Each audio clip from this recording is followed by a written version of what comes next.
for being here today. My name is Stacey Veld. I'm the Superintendent of Business for the District School Board of Niagara, and I will be your MC for today's announcement. We have a number of special guests here today. First and foremost, I'd like to thank our students, welcome them from 20 Valley, Senator Gibson, Central French Immersion, Nelles, and College Street Public Schools.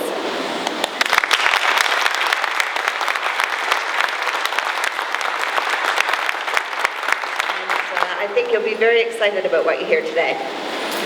Also, I'd like to recognize our board chair, Dale Robinson, our vice chair, Kevin Mays, our trustees, Sue Barnett, Laura Campbell, and Cheryl Kenny-Scott, our director, Warren Hashizaki, and finally, the man with today's announcement, St. Catherine's MPP, Jim Bradley.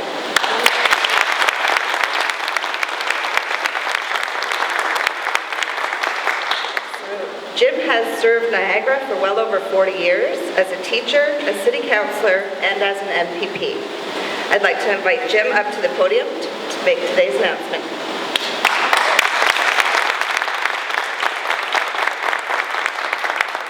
Thank you very much for that very kind and mercifully brief introduction this afternoon. Delighted to be with all of you in this educational setting. Particularly nice to see the students, not that it's nice to see everybody else who is here today, the staff, the members of the Board of Education itself, the trustees, the senior administration, and anyone else who happens to be here, because as all of you in this room know, in education it's a matter of a team. No particular individual in education, though when they may have titles, is more important than another person who's in the field of education. And I'm delighted to be with all of you with a mercifully brief speech as well this afternoon to bring what the board will consider to be, I think, good news on this occasion. I have to say it's always a pleasure when I get a chance to visit the board office, and I do from time to time. There are events that are held here. In fact, the other day when I was in, there was a number of items here that were artwork on the part of the students. They were absolutely outstanding to see the work being done by the students. That occasion, I just wandered in. I was here for another reason, wandered in and saw what I consider to be top-notch artistic talent being displayed here at the board office at the Education Center, and indeed it gets displayed elsewhere. In addition to that, I get to see the work the students presented, such things as science fairs, and wander in, for some of you who know I'm a sports fan, I wander in once in a while to the schools to watch what's going on there, as well as I must say there's some great talent I see when I get a chance to see a concert or a play being put on by one of the schools under the jurisdiction of the District School Board of Niagara. So I want to thank the education team who is here today for the outstanding service that you provide and the role that you play in the lives of the students, some of whom are with us today. It's nice to see the incredible work being done by the students, the parents, the teachers, and education workers. Today, I am here on behalf of the Minister of Education, the Honourable Mitzi Hunter, for this announcement, as Minister Hunter is making a province-wide announcement of infrastructure funding for schools really throughout all of Ontario. Ontario is investing $41 million for the new 1,500 pupil secondary school in West Niagara.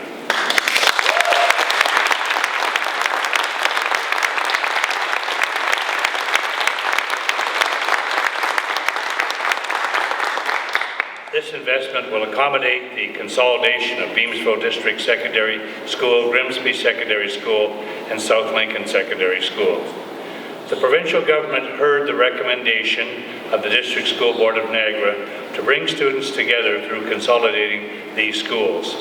The decision of the DSBN will create new school communities with modern, high-quality facilities.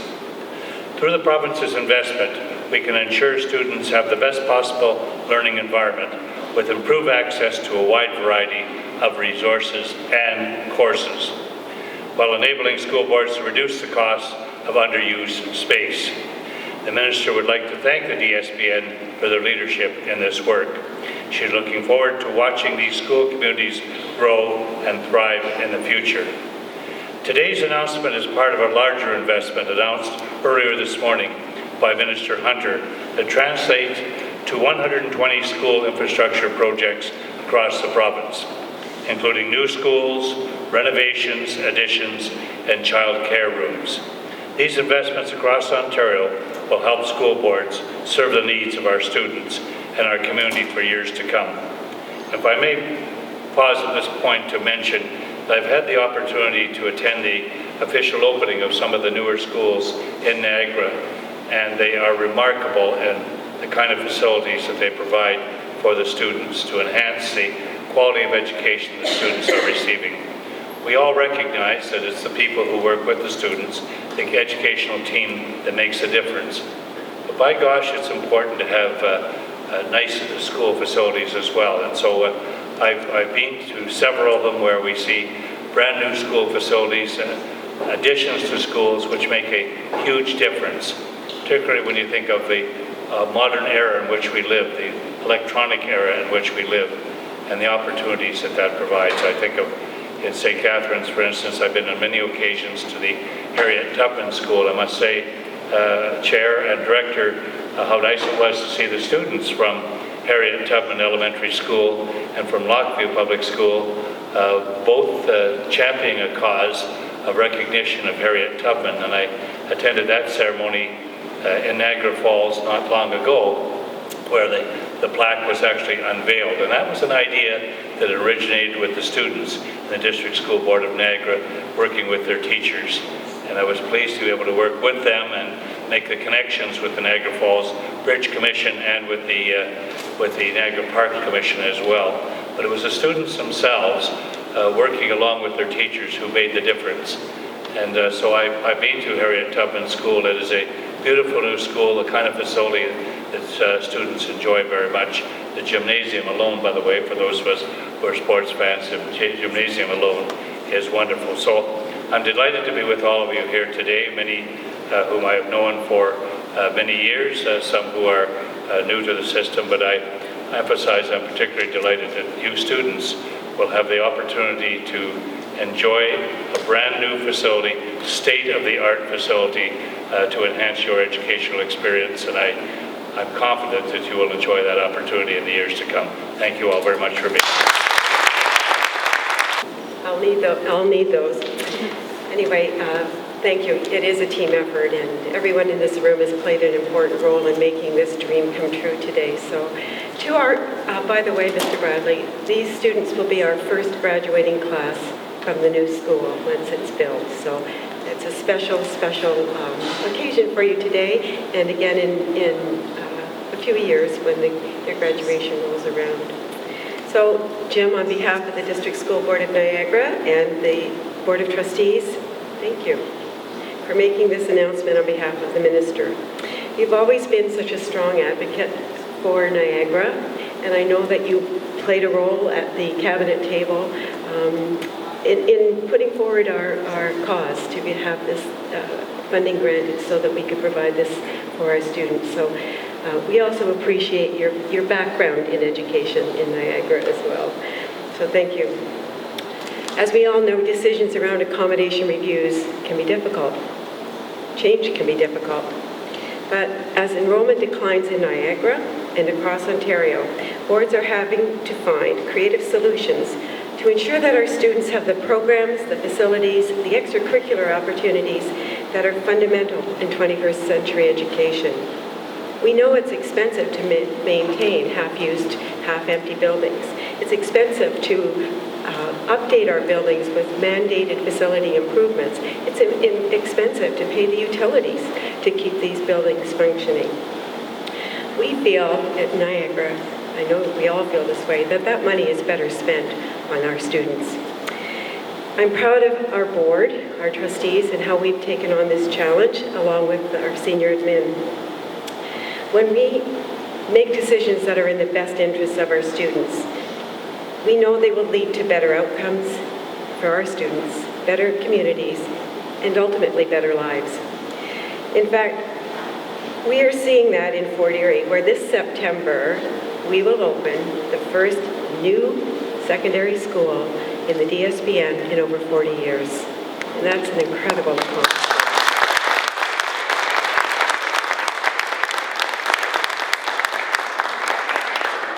The students there are very excited about bringing together their communities into this bright, beautiful, state-of-the-art, brand-new building. They're excited to have more courses, more programs, more sports, more clubs, and more friends. They're excited about the new community partnership with the theater and the town. With this investment from the province, we'll work to create similar positive outcomes for you, your friends, your families, and your communities, and everyone in West Niagara. I would like to especially thank our local trustees, Cheryl Ketty-Scott, and our trustee who represents Smithville, Diane Chase, who couldn't be with us this afternoon, for their hard work in supporting their communities through this accommodation review. Again, Jim, thank you to the Ontario government for being such a strong and supportive partner and for recognizing the importance of facilities and programming for our students in Niagara. We sincerely appreciate you being here with this message today and your efforts on our behalf in Toronto. Thank you so much. Good afternoon, and thank you for being here today. Let me start off by adding my thanks to St. Catharines MPP Jim Bradley and Mitzi Hunter for this outstanding news. This is a significant investment in students. We appreciate the government's willingness to partner with us in a brand new school, a state-of-the-art school in West Niagara. It will be a place for the area's students come together to learn, to compete, and to succeed. With this announcement, we'll begin our work to make this new school a reality. We'll work with our partners in West Niagara to help find the right location for the new school. We'll be asking our students, parents, and trustees to give the new school a name, a mascot, and an identity. And we'll work to get shovels in the ground in time for a September 2020 opening. And when we talk about a new school, we often focus on the bricks and mortar. But this new school will also mean more courses, programs, athletics, and clubs for students. I would like to thank our Board of Trustees who made the decision to create this new hub for student success. You looked at the evidence, you considered what is best for students, and you came to a decision that will support their learning and success for decades to come.